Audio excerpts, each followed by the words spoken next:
Welcome to Fanfare, where we take an insider's look into the world of Broadway, one show at a time. Today we celebrate the 50th anniversary of the iconic Fiddler on the Roof, winner of 9 Tony Awards, including Best Musical. Joining us around the table today at Sardi's restaurant in New York City is Fiddler on the Roof's lyricist, Sheldon Harnick, and 2 of its original stars, Austin Pendleton and Joanna Merlin. And I'd like to talk a little bit about the cultural impact of the show, because it's been done around the world. It's been translated into more than a dozen different languages. We had done a production of She Loves Me in London, and Jerry Bach and I were over there, and the Fiddler had been announced that there was going to be a show, and somebody in an English paper wrote, "What a terrible idea. Can you imagine Tevye dancing, tap dancing on top of the milk cartons?"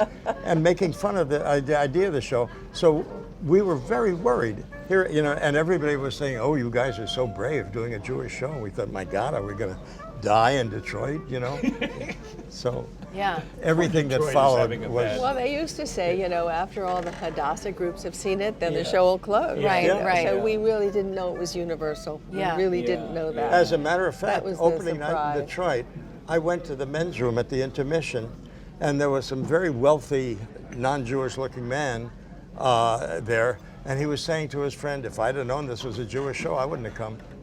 And that's not something that you want to hear. Yeah. Jerry Bach and Joe Stein and I felt very strongly that the Sholem Aleichem stories had a great universality. Yes. And this is something that we have to capture in this show. Yeah. As Joe Stein once said, it's about people who happen to be Jewish. Yes. Yeah, right. Yes. Yeah. Exactly. And as a matter of fact, half the cast was not Jewish. Yeah. Most people think all the principals were Jewish. Yeah. All my parents would see it occasionally in Broadway, and one night they stayed in their seats during the intermission one night. Did I ever tell you this? No.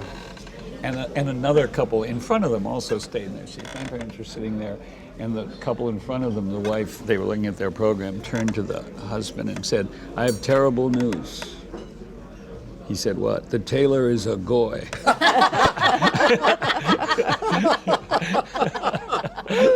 My wife and I were able to do a once-in-a-lifetime tour. It was playing simultaneously in London, Amsterdam, Copenhagen, and Helsinki. So we went from one country to another.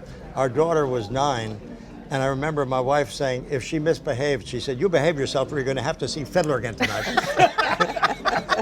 But when we got to Finland, they had taken out Tevye's monologue. He has 2 monologues about his daughters. And we said, "Why did you cut those?"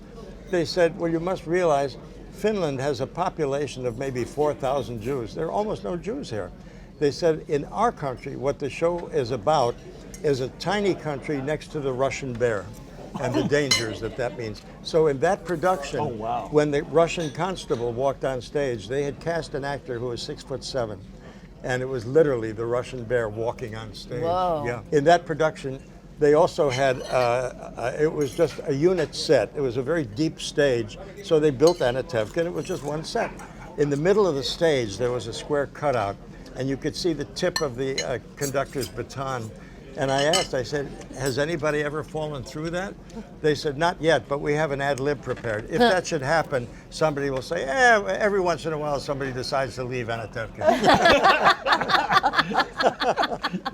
Something that most people don't know, and that is that Bette Midler played Title for 4 years. Yes, absolutely. It was 4 years. Yeah. What happened She was your first replacement? No, Anne Maurice. Anne Maurice, And yes. then you came back, right? Yes, I came back after I had the baby because they needed somebody for a little while till they found a replacement. And Bette Midler was my understudy. And when I was leaving, they were going to audition other people for Seidel.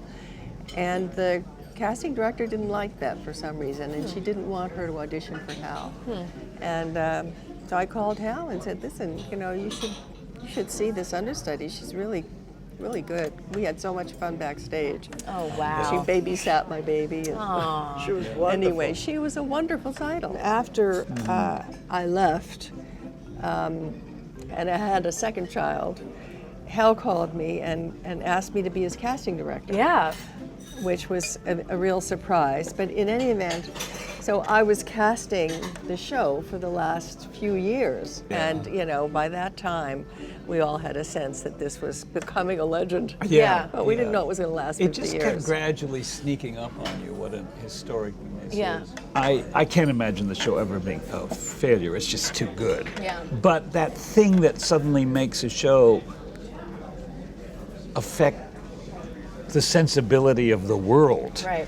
Right. It's like, you know, I remember reading an interview with Jay Lerner once, who of course wrote My Fair Lady, the book of lyrics.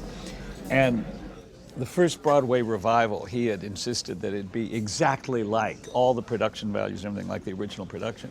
Somebody asked him why, and he said, well, we never figured out quite why everybody loved it that much. Maybe it was the chandeliers, you know. I read a lot about Jerome Robbins' desire to make everything so authentic. You know, he didn't want it to be dancers that were all pulled up, and you know, he wanted them to be the villagers in the community. Yeah. He wanted the costumes to be authentic, and some of what I've read about the costumes being distressed and dyed and worn so that it would look legitimate, not just like we donned this costume that has to look like I'm, you know, from this Russian village. It was Yes, totally. completely legitimate. Yeah. So it really speaks to the level of dedication and commitment that each of you. Well, you know what I brought. think it is the missing factor, except it isn't missing, but the unanalyzable factor.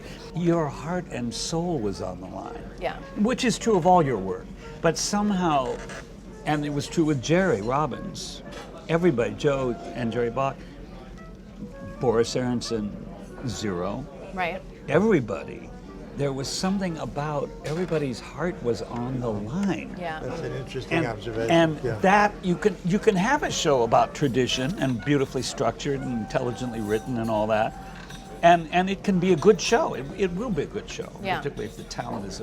But that thing that makes it, it's the only show I've ever heard of where there's 50 years anniversary celebrations of it all year. Yeah.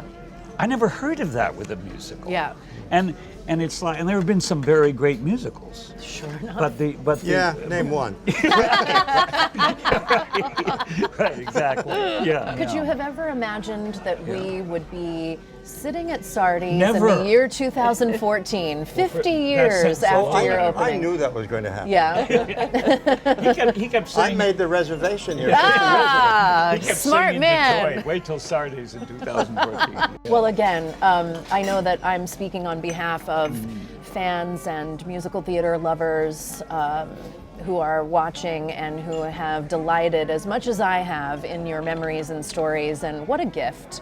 And that has truly changed our landscape of theater forever. And I honor you and bless you and thank you. Thank you so much for being with us here You're today. a terrific host. Yes. Thank you. Thank you. I appreciate that very much.